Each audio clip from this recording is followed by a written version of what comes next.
Good evening, my most esteemed listener. You're listening to 102.8, your local LPFM radio channel that hosts The Vibe. Join us tonight with our most esteemed hosts, Joshua the Wheezy Knight, Jezreel, known as Prime, Iffy the Forever Guest, and of course our AI overlord itself, the Cow Check. For this, I encourage you to sit back, relax, maybe grab some popped corn and probably turn up or down the volume, and of course, vibe with us.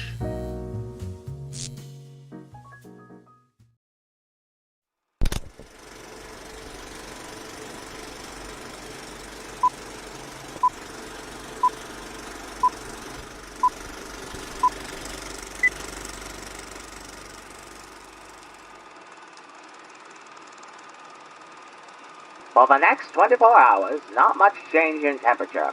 A slight atmospheric disturbance of undetermined origin is reported over Nova Scotia, causing a low-pressure area to move down rather rapidly over the northeastern states, bringing a forecast of rain, accompanied by winds of light gale force. Maximum temperature 66 Fahrenheit, minimum 48. This weather report comes to you from the Government Weather Bureau.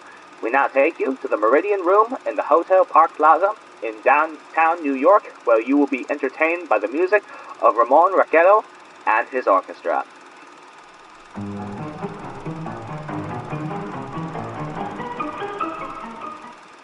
Good evening, ladies and gentlemen. From the Meridian Room in the Park Plaza in New York City, we bring you the music of Ramon Raquello and his orchestra. With a touch of Spanish, Ramon Raquello leads off La Comparsita.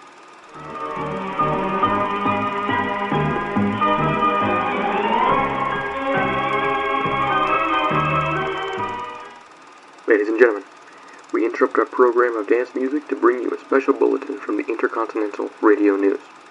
At 20 minutes before 8 Central Time, Professor Farrell of the Mount Jennings Observatory of Chicago, Illinois, reports observing several explosions of incandescent gas occurring at regular intervals on the planet Mars. The spectroscope indicates the gas to be hydrogen and moving towards the Earth with enormous velocity.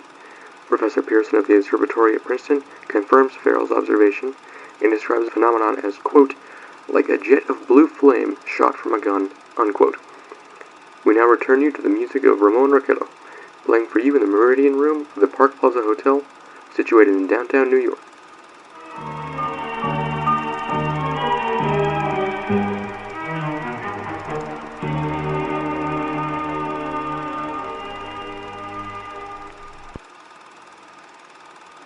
Now for a tune that never loses favor, the ever-popular Stardust.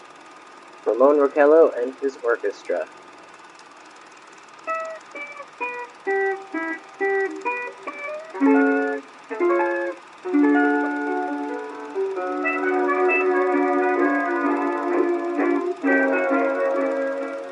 Ladies and gentlemen, the following on the news given in our bulletin a moment ago. The Government Meteorological Bureau has requested the large observatories of the country to keep an astronomical watch on any further disturbances occurring on the planet Mars. Due to the unusual nature of this occurrence, we have arranged an interview with noted astronomer Professor Pearson. He will give us his views on the event. In a few moments, we will take you to the Princeton Observatory at Princeton, New Jersey. We return you until then to the music of Ramon Raquello and his orchestra.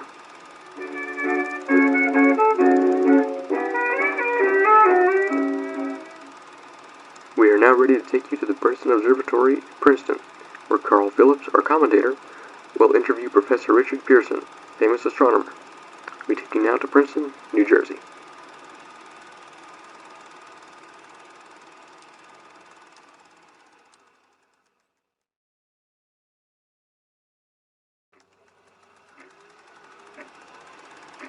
Good evening, ladies and gentlemen. This is Carl Phillips, speaking to you from the observatory at Princeton. I am standing in a large semicircular room, pitch black except for an oblong split in the ceiling.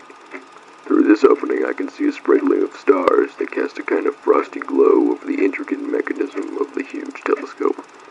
The ticking sound you hear is from the vibration of clockwork, Professor Pearson stands directly above me on a small platform, peering through a giant lens. I ask you to be patient, ladies and gentlemen, during any delay that may arise during our interview. Besides his ceaseless watch of the heavens, Professor Pearson may be interrupted by telephone or other communications. During this period, he is in constant touch with the astronomical centers of the world. Professor, may I begin our questions? At any time, Mr. Phillips. Professor, would you tell our radio audience exactly what you see as you observe the planet Mars through your telescope? Nothing unusual at the moment, Mr. Phillips. A red disk swimming in a blue sea. Transverse stripes across the disk. Quite distinct now because Mars happens to be the point nearest the Earth. An opposition, as we call it. In your opinion, what do these transverse stripes signify, Professor Pearson? Not canals, I can assure you, Mr. Phillips. Although that's the popular conjecture of those who imagine Mars to be inhabited. From a scientific viewpoint, the stripes are merely the result of atmospheric conditions peculiar to the planet. Then you're quite convinced as a scientist that living intelligence as we know it does not exist on Mars? I'd say the chances against it are 1,000 to 1.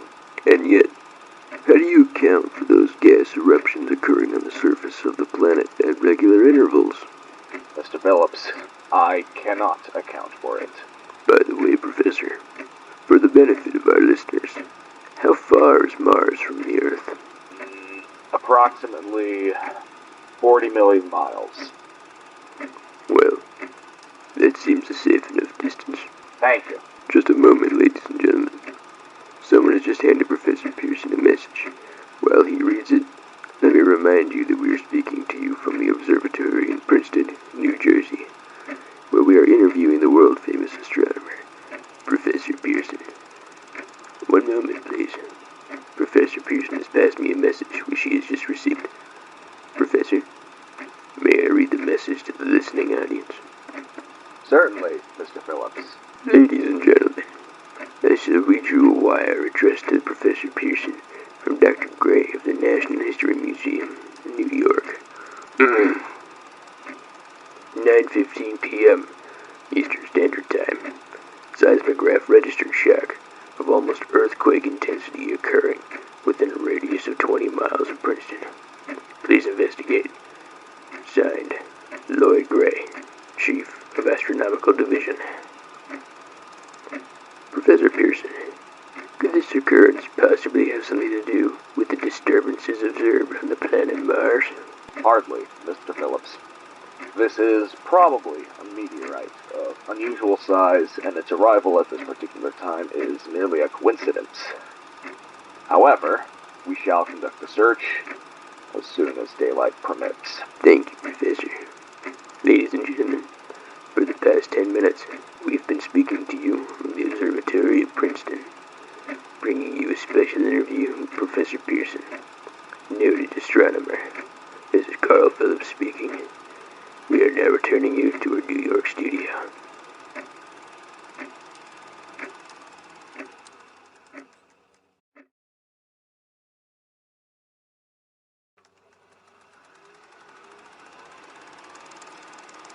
Ladies and gentlemen, here's the latest bulletin from the Intercontinental Radio News, Toronto, Canada.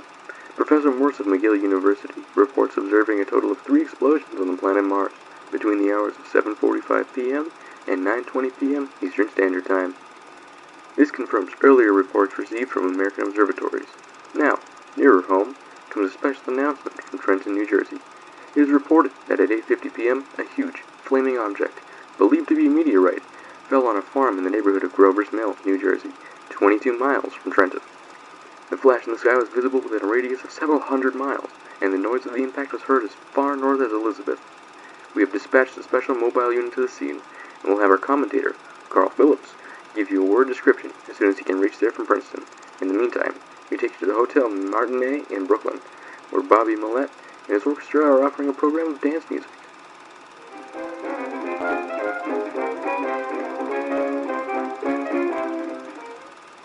We now take you to Grover's Mill, New Jersey.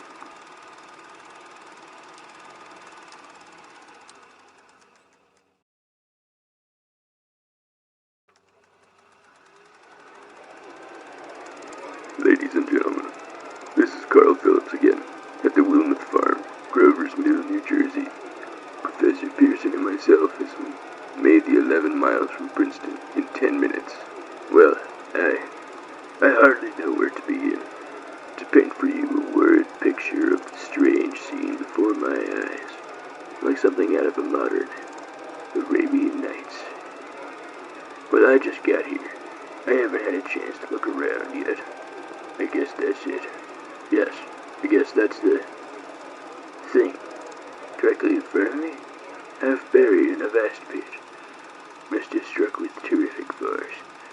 The ground is covered with splinters of the tree. It must have struck on its way down. What I can see of the object itself doesn't look very much like a meteor. At least not the meteors I've seen. It looks more like a huge cylinder. It has a diameter of... What would you say, Professor Pearson? What's that? What would you say? What is the diameter? About 30 yards. About 30 yards. The metal on the sheath is... Well, I've never seen anything like it. The color is sort of yellowish-white. Curious spectators are now pressing close to the object, in spite of the effort of the police to keep them back. They're getting in front of my line of vision. Would you mind standing to one side, please? Boy, one side, there. Well, the policemen are pushing the crowd back. Here's Mr. Wilmouth, owner of the farm here. He may have some interesting facts to add. Mr. Wilmouth, would you please tell the radio audience as much as you remember of this rather unusual visitor that dropped in your backyard? Step closer, please, ladies and gentlemen. This is Mr. Wilmouth.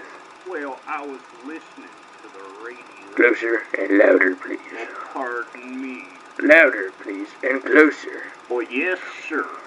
Well, I was listening to the radio and kind of drowsing. That professor fella was talking about Mars. I was half dozing and half... Yes, Mr. Wilmouth. Then what happened? As I was saying, I was listening to the radio kind of halfways. Yes, Mr. Wilmouth. And then you saw something. First off, I heard something. And what did you hear? A hissing sound, sort of like kind of like the 4th of July rocket.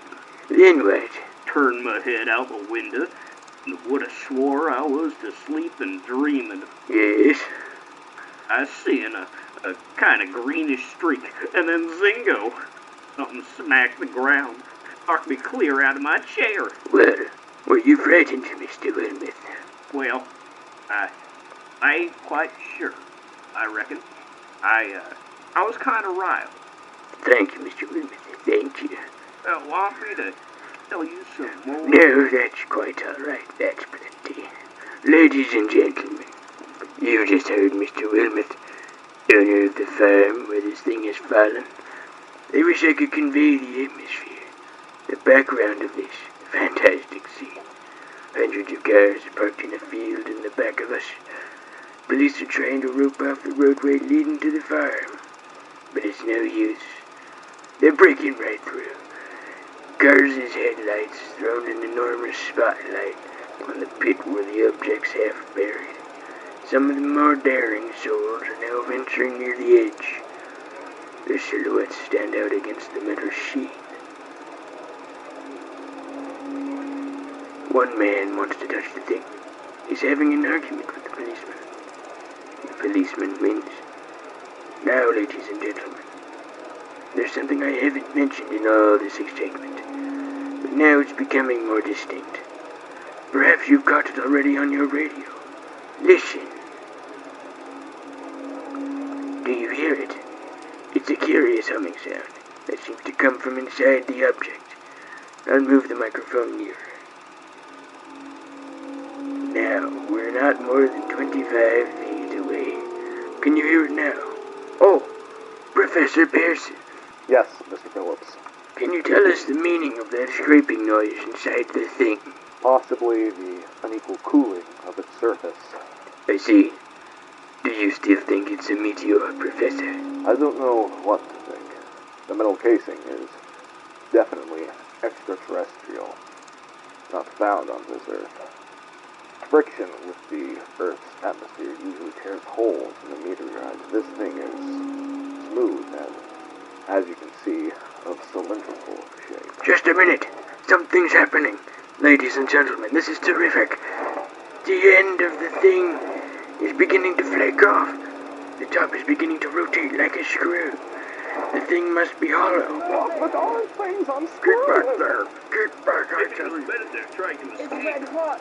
They're going to sit Get there. back there. Keep those idiots back. He's off. The top's loose. Look out there. Ladies and gentlemen, this is the most terrifying thing I've ever witnessed. Wait a minute. Someone's crawling out of the hollow top. Someone or something. I can see peering out of the black hole 2 luminous discs. Are they eyes? It might be a face. It might be. Good heavens. Something's wriggling out of the shadow like a grey snake. Now it's another one. And another. They look like tentacles to me. There. I can see the thing's body. It's large. Large as a bear. And it glistens like wet leather. But that face, ladies and gentlemen, it's indescribable. I can hardly force myself to keep looking at it. The eyes are black and gleam like a serpent. The mouth is V-shaped, with saliva dripping from its rimless lips that seem to quiver and pulsate. The monster, or whatever it is, can hardly move. It seems weighed down by possibly gravity or something. The thing's raising up. The crowd falls back now. They've seen plenty. This is the most extraordinary experience. I can't find the words. I'll pull this microphone with me as I talk. I'll have to stop the description until I can take a new position. Hold on, please. I'll be right back in a minute.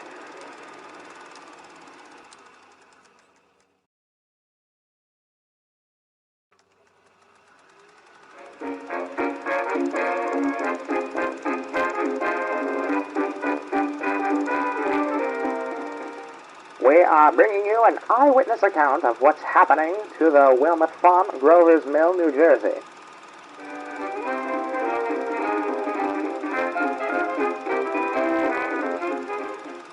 We now return you to Carl Phillips at Grover's Mill.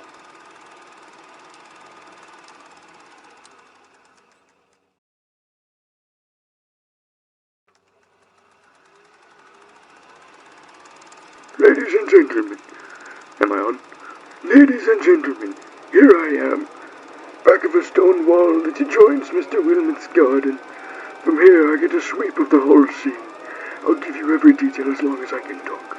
As long as I can see. More state police have arrived. They're drawing up a cordon in front of the pit. About 30 of them. No need to push the crowd back now. They're willing to keep their distance. The captain is conferring with someone. We can't quite see who. Oh yes, I believe it's Professor Pearson. Yes, it is. Now they've parted. The professor moves around to one side, studying the object, while the captain and 2 policemen advance with something in their hands. I can see it now. It's a white handkerchief tied to a pole. A flag of truce. If those creatures know what that means, what anything means. Wait. Something's happening.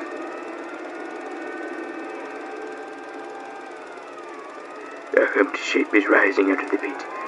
I can make out a small beam of light against the mirror. What's that? There's a jet of flame springing from the mirror. And it leaps right at the advancing men. It strikes them head on. Good Lord, they're turning into flame. Now the whole field's caught afire. The woods, the barn, the gas tanks of the automobiles. It's spreading everywhere.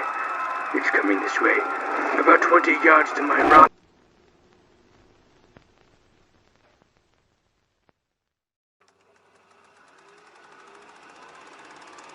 Ladies and gentlemen, due to circumstances beyond our control, we are unable to continue the broadcast from Grover's Mill.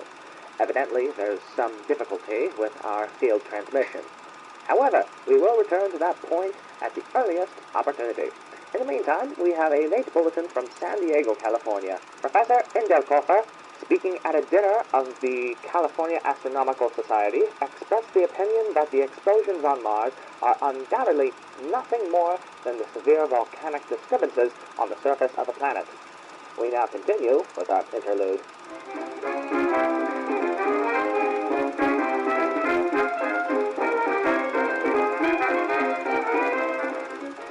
Ladies and gentlemen, I have just been handed a message that came in from Grover's Mill by telephone. Just a moment. At least 40 people, including 6 state troopers, lie dead in a field east of the village of Grover's Mill. Their bodies burned and distorted beyond all possible recognition. The next voice you hear will be that of Brigadier General Montgomery Smith, commander of the state militia at Trenton, New Jersey.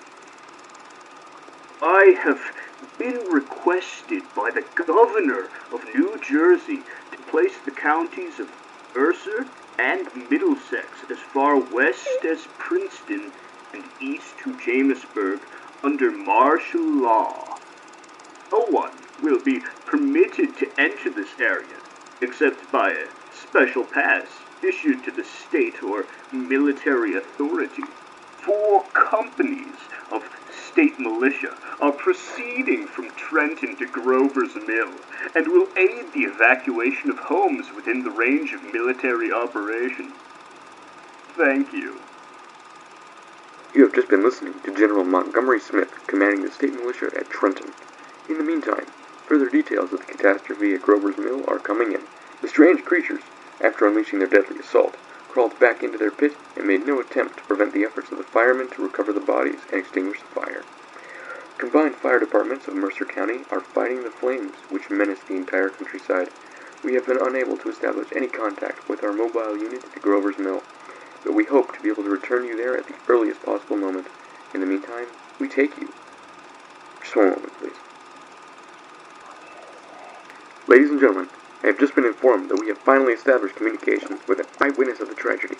Professor Pearson has been located at a farmhouse near Grover's Mill where he has established an emergency observation post. As a scientist, he will give you his explanation of the calamity. The next voice you hear will be that of Professor Pearson. Brought to you by Direct Wire. Professor Pearson.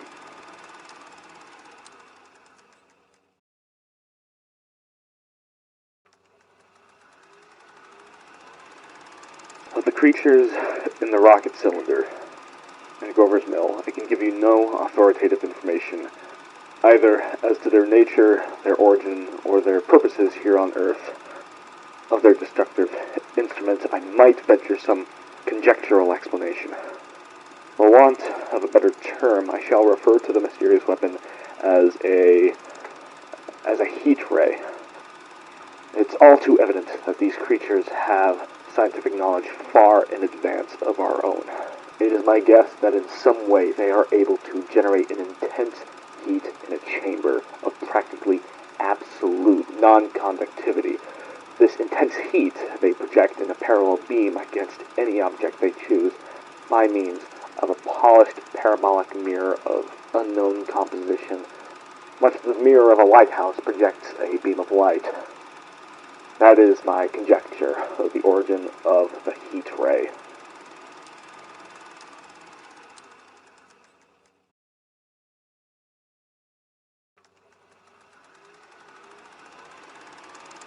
Thank you, Professor Pearson. Ladies and gentlemen, here is a bulletin from Trenton. It is a brief statement informing us that the charred body of Carl Phillips has been identified in a Trenton hospital. Now here's another bulletin from Washington, D.C. Office of the Director of the National Red Cross reports 10 units of Red Cross emergency workers have been assigned to the headquarters of the state militia stationed outside Grover's Mill, New Jersey. Here's a bulletin from State Police, Princeton Junction. The fires at Grover's Mill and the vicinity are now under control. Scouts report all quiet in the pit, and no sign of life appearing from the mouth of the cylinder. And now, ladies and gentlemen, we have a special statement from Mr. Harry McDonald, Vice President in charge of operations. We have received a request from the militia at Trenton to place at disposal our entire broadcasting facilities. In view of the gravity of the situation, and believing that radio has a responsibility to serve the public interest at all times, we are turning over our facilities to the state militia of Trenton.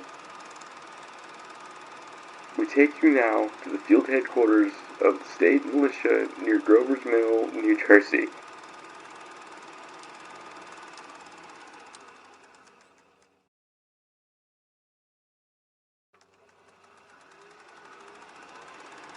Captain Lansing of the Signal Corps, attached to the state militia, now engaged in military operations in the vicinity of Grover's Mill. Situations arising from the reported presence of certain individuals of unidentified nature is now under complete control. The cylindrical object, which lies in a pit directly below our position, is surrounded on all sides by 8 battalions of infantry, without heavy field pieces, but adequately armed with rifles and machine guns. All cause for alarm, if such cause ever existed, is now entirely unjustified. The thing, whatever they are, do not even venture to poke their heads above the pit. I can see their hiding place plainly in the glare of the searchlights here. With all the reported resources, these creatures could scarcely stand up against heavy machine gun fire. Anyway, it's an interesting outing for the troops. I can make out their khaki uniforms crossing back and forth in front of the lights. It looks almost like a real war. There appears to be some slight smoke in the woods bordering the Millstone River. Probably fire started by campers. Well, we ought to see some action soon. One of the companies is deploying on the left flank, and quick thrust, it will all be over. Now wait a minute, I see something on top of the cylinder. No, nothing but a shadow. Now the troops are on the edge of the Wilmer farm. 7,000 armed men closing in on an old metal tube. Wait, that wasn't a shadow, it's something moving. Solid metal. Kind of shield-like affair raising out of the cylinder. It's going higher and higher. Why, it's standing on legs, actually rearing up on some sort of metal framework. It's reaching above the trees and the searchlights are on it. Hold on!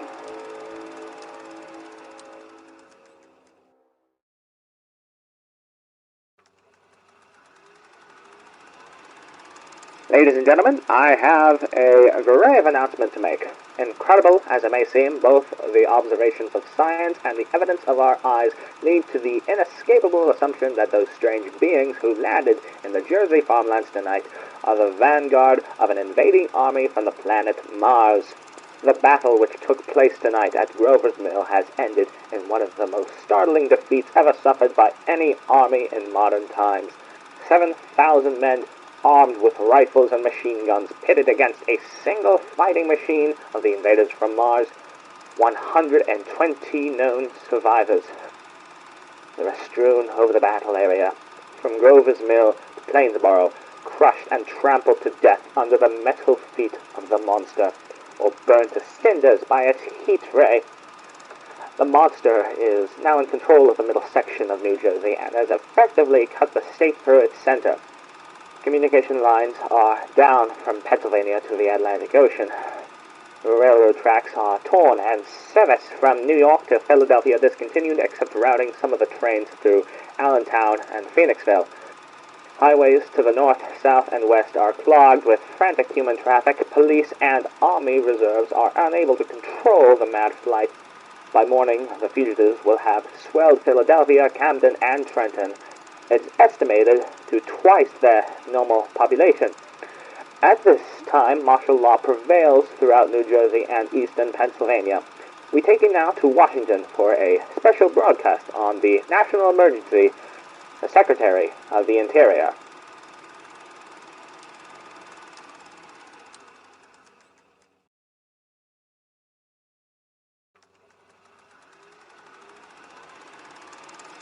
Citizens of the nation, I shall not try to conceal the gravity of the situation that confronts the country.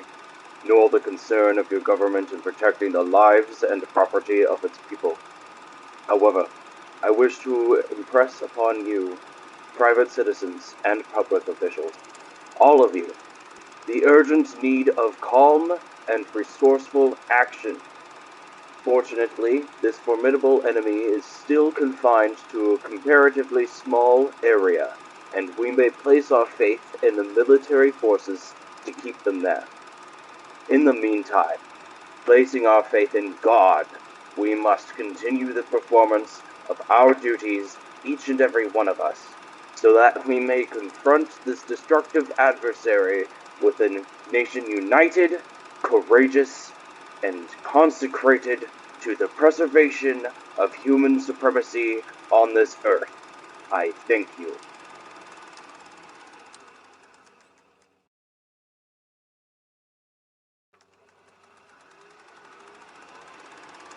You have just heard the Secretary of the Interior speaking from Washington. Bulletins too numerous to read are piling up in the studio here. We are informed the central portion of New Jersey is blacked out from radio communication due to the effect of a heat ray upon power lines and electrical equipment. Here is a special bulletin from New York. Cables received from English, French, German scientific bodies offering assistance.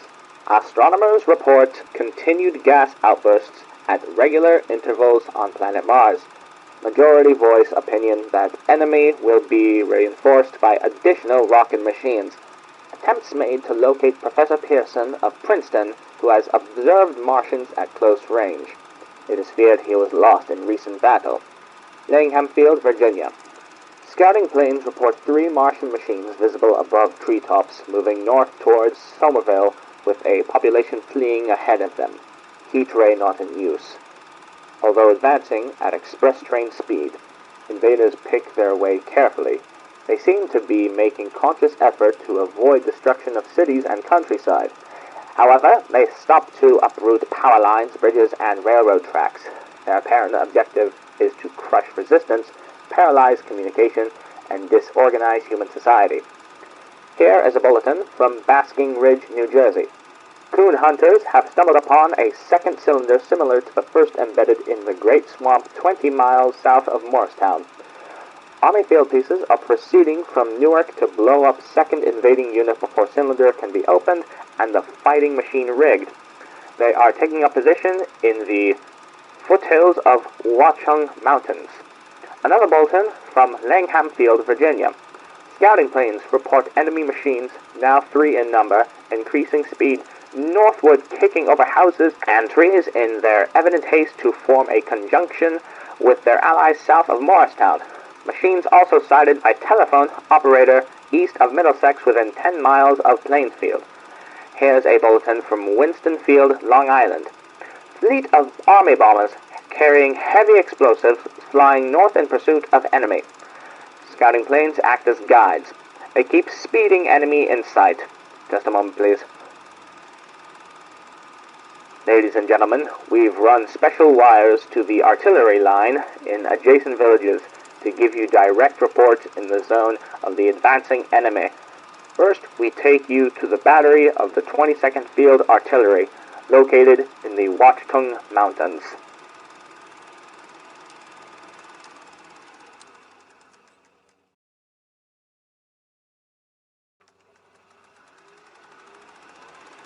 Range, 32 meters. 32 meters. Projection, 39 degrees. 39 degrees. Fire! 140 yards to the right, sir. Shift range, 31 meters. 31 meters. Projection, 37 degrees. 37 degrees. Fire! A hit, sir. We got the tripod of one of them. They've stopped. The others are trying to repair it. Quick, get the range. Shift 30 meters. 30 meters. Projection, 27 degrees. 27 degrees. Fire! Can't see the shell land, sir. They're letting off a smoke. What is it? A black smoke, sir. Moving this way. Lying close to the ground. It's moving fast. Put on gas masks. Get ready to fire. Shift 24 meters. 24 meters. Projection 24 degrees. 24 degrees. Fire.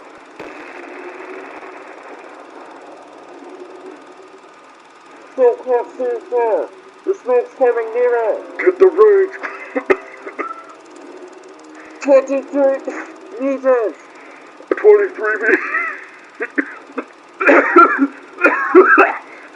23 meters. Projection 22 degrees. 22 degrees.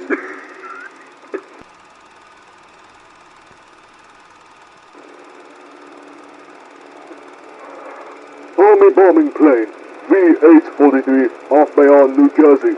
Lieutenant Vaught, commanding 8 bombers, reporting to Commander Fairfax, Langham Field. This is Vaught, reporting to Commander Fairfax, Langham Field. Enemy tripod machines now in sight. Reinforced by 3 machines from the Morristown cylinder, 6 altogether. 1 machine already crippled, believed hit by shell from an army gun in Wattung Mountains. Guns now appear silent. Heavy black fog hanging close to the earth. Extreme density, nature unknown. No sign of heat ray. Enemy now turns east, crossing Passaic River into the Jersey marshes. Another straggles the Pulaski Skyway. Evident objective is New York City. They're pushing down a high-tension power station. The machines are close together now and we're ready to attack. Plane circling, ready to strike. 1,000 yards will be over the first. 800 yards. 600. 400. 200. There they go. The giant raised. Green flash. They're spraying us with flame. 2,000 feet. Engines are giving out. No chance to release bombs. Only one thing left. Drop on them. Plane and all. We're diving on the first one. Now the engine's gone. 800. This is Bayonne, New Jersey, calling Langham Field. This is Bayonne, New Jersey, calling Langham Field. Come in, please. This is Langham Field. Go ahead. Hey, Tommy Bombers, in engagement with enemy tripod machines over Jersey Flats. Engines incapacitated by heat rate. All crashed. 1 enemy machine destroyed. Enemy now discharging heavy black smoke in direction of... This is Newark, New Jersey. This is Newark, New Jersey. Warning. Poisonous black smoke pouring in from Jersey marshes. Reaches South Street. Gas masks useless.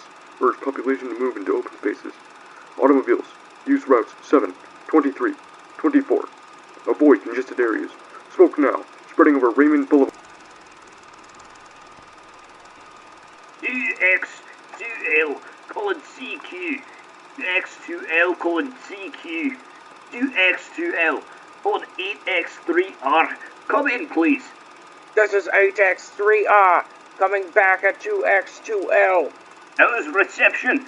How's reception? Hey, please. Where are you, 8X3R? What's the matter? Where are you?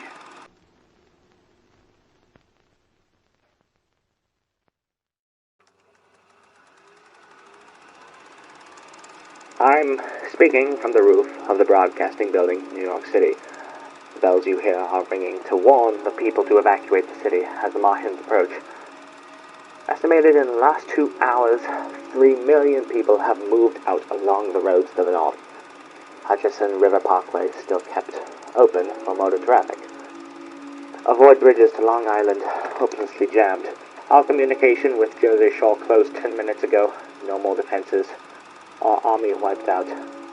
Artillery, Air Force, everything wiped out. This may be the last broadcast. We'll stay here to the end. People are holding service below us in the cathedral. Now, I look down the harbor. All manner of boats overloaded with fleeing population, pulling out from the docks. Streets are all jammed. Noise and crowds like New Year's Eve in the city. Wait a minute. Enemy now inside. Above the palisades. Five great machines. First one is crossing river. I can see it from here. wading the Hudson like a man wading through a brook. A bulletin's handed me. Martian cylinders are falling all over the country. One outside Buffalo, one in Chicago, St. Louis. They seem to be timed and spaced. Now the first machine reaches the shore. He stands, watching, looking over the city. His steel, cowlish head is even with the skyscrapers. He waits for the others. They rise like a line of new towers on the city's west side. Now they're lifting their metal hands. This is the end now. Smoke comes out, black smoke drifting over the city. People in the streets see it now. They're running towards the East River, thousands of them, dropping in like rats. Now the smoke's spreading faster. It's reached Times Square. People trying to run away from it, but it's no use. They're falling like flies. Now the smoke's crossing 6th Avenue, 5th Avenue, 100 yards away, 50.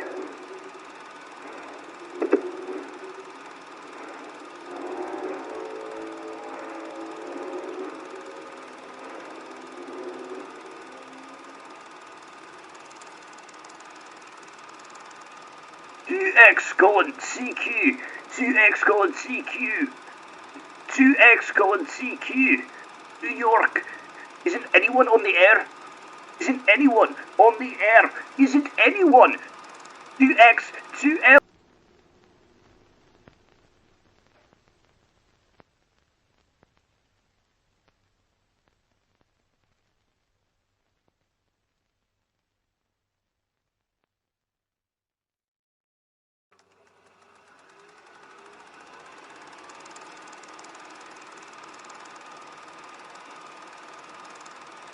As I set down these notes on paper, I'm obsessed by the thought that I may be the last living man on Earth.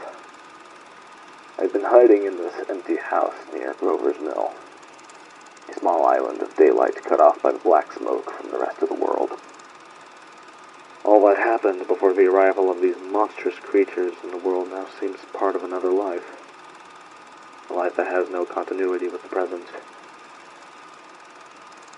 Furtive existence of the lonely derelict who pencils these words on the back of some astronomical notes bearing the signature of Richard Pearson. I look down at my blackened hands, my torn shoes, my tattered clothes, and I try to connect them with a professor who lives at Princeton and who on the night of October 30th glimpsed through his telescope an orange splash of light on a distant planet. My wife, my colleagues, my students, my books, my observatory, my world. Where are they? Did they ever exist? Am I Richard Pearson? What day is it? Do days exist without calendars? Does time pass when there are no human hands left to wind the clocks? In writing down my daily life, I tell myself shall preserve human history between the dark covers of this little book that was meant to record the movement of the stars. But to write I must live, and to live I must eat. I find moldy bread in the kitchen, and an orange not too spoiled to swallow. I keep watch at the window. From time to time I catch sight of a Martian above the black smoke. The smoke still holds the house in its black coil. But at length there is a hissing sound, and suddenly I see a Martian mounted on his machine, spraying the air with a jet of steam, as if to dissipate the smoke, to watch in the corner as his huge metal legs nearly brush against the house. Exhausted by terror, I fall asleep. It's morning. Morning. Sun streams in the window. The black cloud of gas has lifted from the scorched meadows. To the north, look as though a black snowstorm has passed over them. I venture from the house. I make my way to a road. No traffic. Here and there, a wrecked car, baggage overturned, a blackened skeleton. I push on north. For some reason, I feel safer trailing these monsters than running away from them. And I keep a careful watch. I have seen the Martians feed. Should one of their machines appear over to the top of trees, I am ready to fling myself flat on the earth. I come to a chestnut tree. October chestnuts are ripe. Fill my pockets. I must keep alive. 2 days I wander in a vague northerly direction through a desolate world. Finally, I notice a living creature, a small red squirrel in a beech tree. I stare at him and wonder.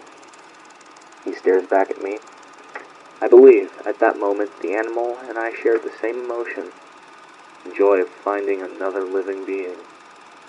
I push on north. I find dead cows in a brackish field. Beyond the charred ruins of a dairy, the silo remains standing, guard over the wasteland, like a lighthouse deserted by the sea. Astride the silo perches a weathercock. The arrow points north. Next day, I came to a city vaguely familiar in its contours, yet its buildings strangely dwarfed and leveled off, as if a giant hand sliced off its highest towers with the capricious sweep of his hand. I reached the outskirts. I found Newark, undemolished, but humbled by some whim of the advancing Martians. Presently, with an odd feeling of being watched, I caught sight of something crouched in the doorway.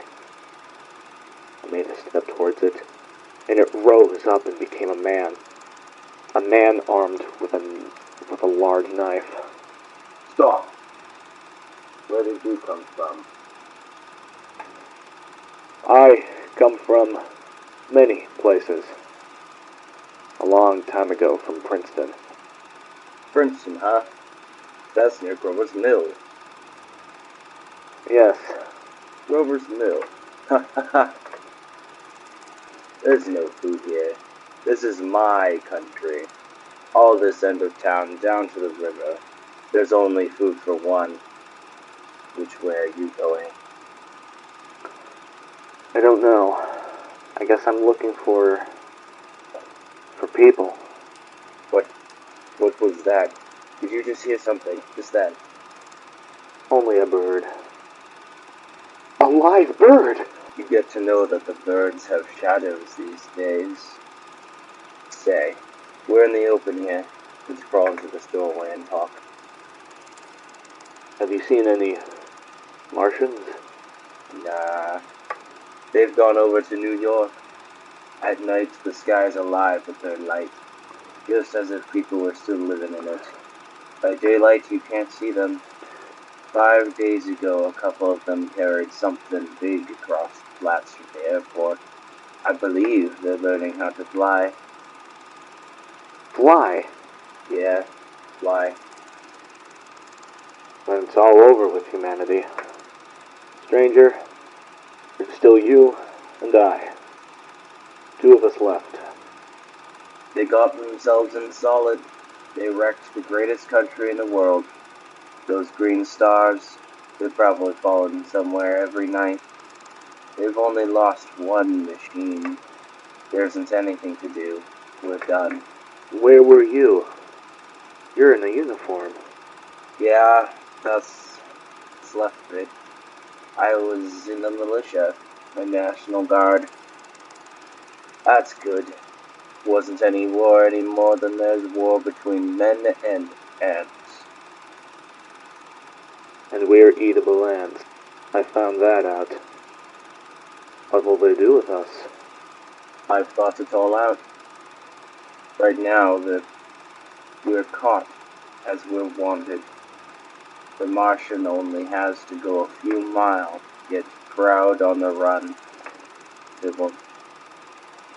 They'll begin catching us system, keeping the best and storing us in cages and things. They haven't begun on us yet. Not begun. Not begun. All that's happened so far is because we don't have sense enough to keep quiet, bothering them with guns and such stuff and losing our heads and rushing off in crowds. Now, instead of our rushing around blind, we've got to fix ourselves up. Fix ourselves up according to the way things are now. Cities, nations, civilization, progress. God. But if that's so, what is there to live for? Well, there won't be any more concerts for a million years or so, and no nice little dinners at restaurants. If it's amusement you're after, I guess the game's up. And what is there left? Life. That's what. I want to live. Yeah, and so do you. We're not going to be exterminated, and I don't mean to be caught either, and tamed, and fattened, and bred like an ox. What are you going to do? I'm going on, right under their feet. I got a plan. We men as men are finished. I don't know enough. We gotta learn plenty before we've got a chance, and we've got to live and keep free while we learn, see? I've thought it all out, see? Tell me the rest. Well, it isn't all of us that were made for wild beasts, and that's what it's got to be. That's why I watched you. All these little office workers that used to live in these houses, they'd be no good. They haven't any stuff to them. They just used to run off to work. I've seen hundreds of them running wild to catch their commuter train in the morning for fear that they'd get canned if they didn't. Running back at night afraid that they won't be on time for dinner. Lives insured, little invested in case of accidents. And on Sundays worried about the hereafter. The Martians will be a godsend for those guys. Nice roomy cages, good food, careful breeding, no worries. After a week or so chasing about the fields of empty stomachs, they'll come to be glad to be caught. You've thought it all out, haven't you? You bet I have. And that isn't all. These Martians will make pets of some of them, train them to do tricks. Who knows? Get sentimental over the pet boy who grew up and had to be killed. And some, maybe, will train to hunt us. No.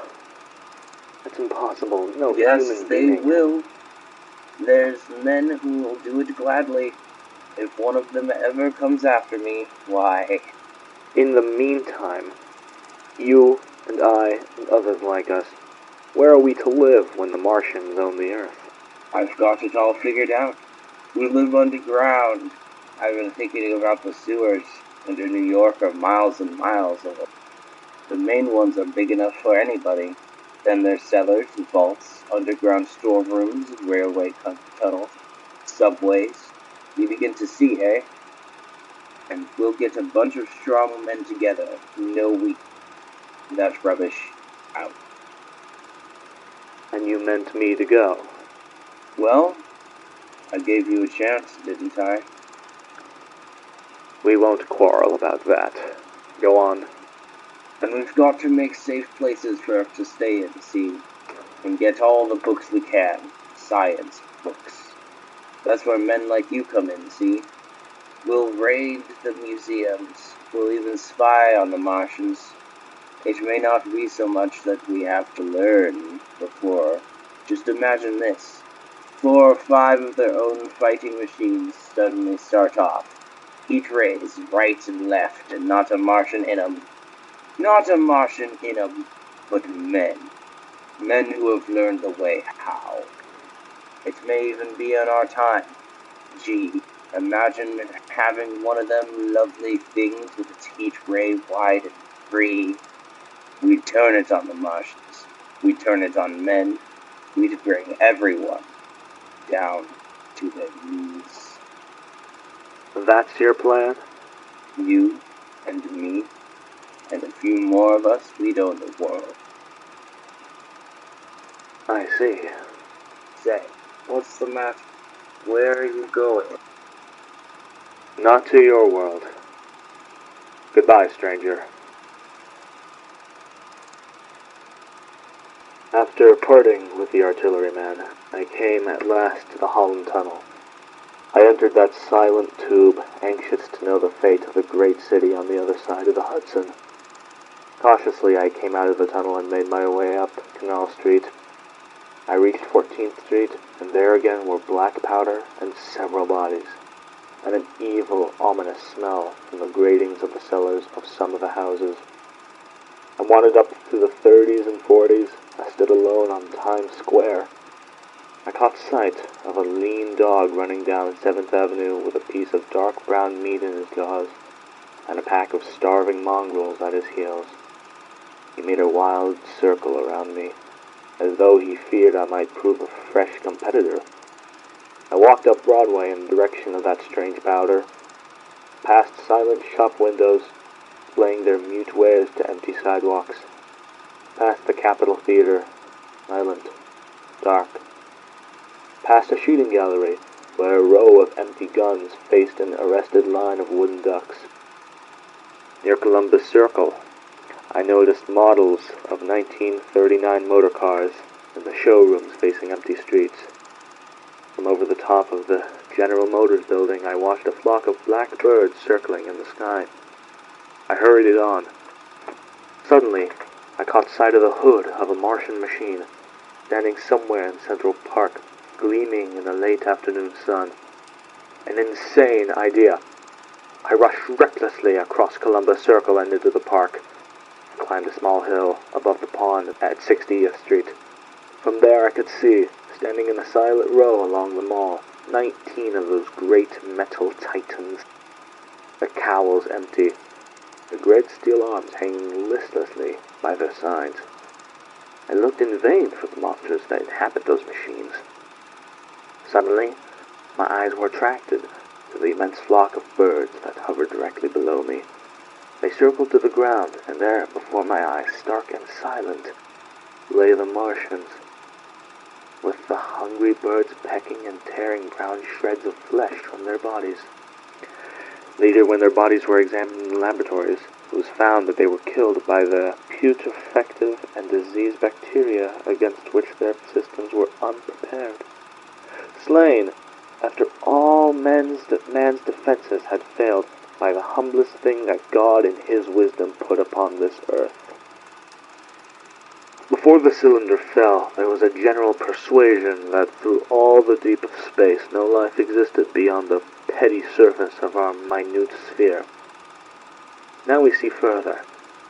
Dim and wonderful is the vision I have conjured up in my mind of a life spreading slowly from this little seedbed of the solar system throughout the inanimate vastness of sidereal space.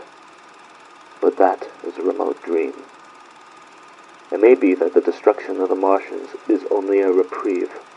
To them, and not to us, is the future ordained perhaps.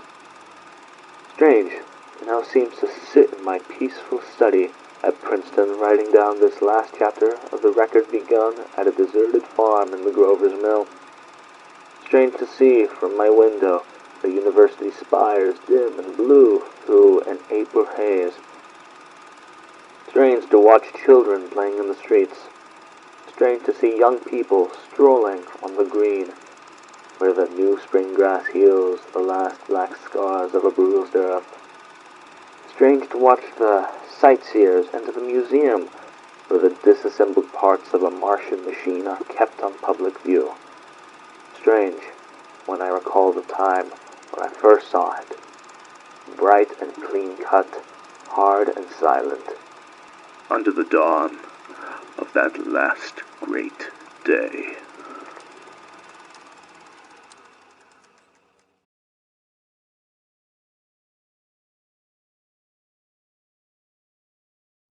And that was that. Thank you everyone so much for listening to our rendition of The War of the Worlds, performed originally by the Mercury Theatre on the Air, narrated by Orson Welles, and of course adapted from the book of the same name, written by H.G. Wells.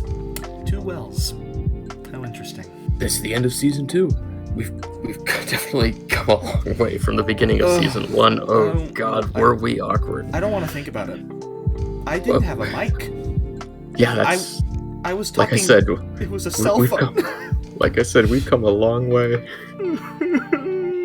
Yeah, and I'm very excited for what the future has to hold for this dunghole of a podcast. Whether you like it or not, we're gonna keep going until one of us dies. Until one of us dies. Oh my god. So dramatic. Is Dramatic. Dramatic or traumatic? Well, we haven't hit the trauma part yet, so dramatic.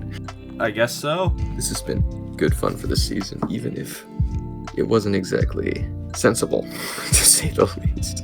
It was still vibe-worthy. We had a vibe. It was vibing. We Every were episode. vibing. That's the word I'm looking for. We were vibing. At least I did. Oh, we were vibing. We hope to do so even more in season 3, coming some point next spring, maybe? I wouldn't put a date out. Some point after tomorrow. Some point after... New Year's. Yeah. Yeah, some point after New Year's. 2025. I think we can handle a year. Well, let's say some point after New Year's. We will not tell you which New Year's that is. 1930, you know? At some point after that. At some point after the New Year's of 1930. Yeah, let's go with that. I have been Joshua, the Wheezy Knight. I have been Jezreel, Don Delicious. And we will see you in the next season. Bye-bye.